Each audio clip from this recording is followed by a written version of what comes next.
पर क्या इसका मतलब है कि संघर्ष व्यर्थ है?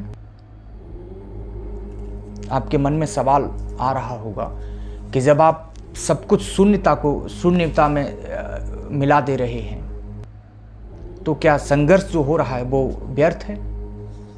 बिल्कुल नहीं। आपका संघर्ष व्यर्थ नहीं हो सकता। यह शून्यता हमें सिखाती है कि संघर्ष और परिणाम दोनों अस्थायी हैं। इसको और गहनता से आप समझिए। बौद्ध दर्शन और शून्यता बौद्ध दर्शन। शून्यता को शून्य कहा जाता है। यह एक महत्वपूर्ण अवधारणा है जो हमें सिखाती है कि संसार में हर चीज अस्थायी और परिवर्तनशील है। जो चीज आज है वो कल नहीं होगा। बहुत सारी चीजें आप देखते होंगे कि 10 वर्ष पहले जो चीजें नहीं थीं वो चीजें आज हैं।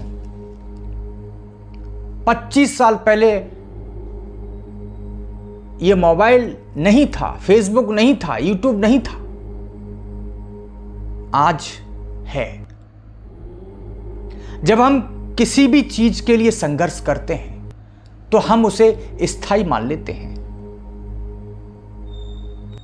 आप नेता हैं, आपने संघर्ष किया कि मुझे चुनाव लड़ना है।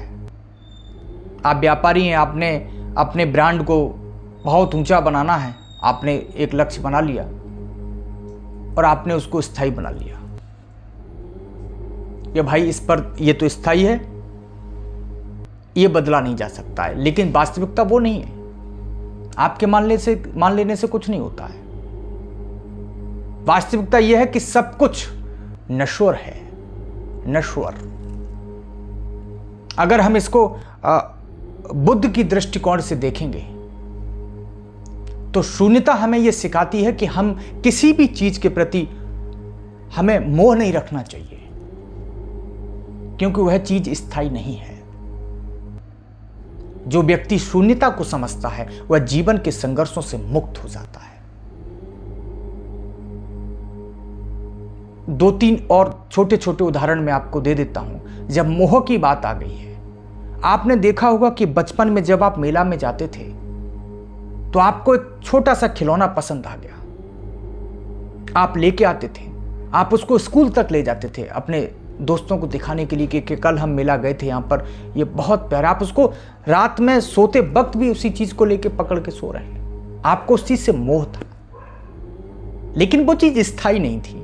आप बड़े हुए, उन चीजों का मोह छूटा, समझ आई तो आपको पता चला कि नहीं ये चीज तो मेरे लिए थी नहीं। लेकिन एक समय में उस चीज का आपके जीवन में बहुत बड़ा महत्व था।